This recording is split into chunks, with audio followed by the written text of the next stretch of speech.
briefs of our Torah. One of the interesting things in this week's parsha deals a lot with kedusha, holiness. You know, Pinchas, the holiness of Pinchas, that he had to take action and he did it, and then he also has to be restrained. But that's part of kedusha, is that when the job becomes necessary to do it, you have to get up and do it.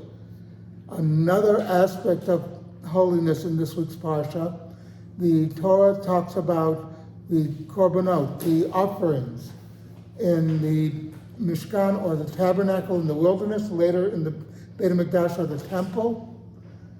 And that deals with the daily basis. What we forget about, the important thing about holiness. Yes, you do something great, and like Pinchas, you're remembered for generations, right. And because you did something great.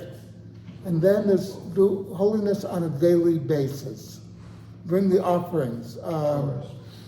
Keeping kosher is an act of holiness. Coming to daven on a daily basis is an act of holiness. What we do here. Basically, what the Torah is saying is that the act of holiness is not something great. It is seemingly mundane. Things that we do normally, that we can imbue them with the holiness.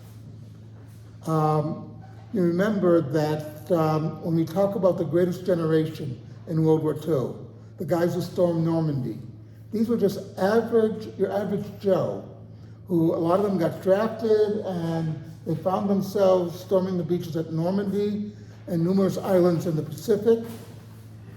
Yet they were ordinary men doing extraordinary things.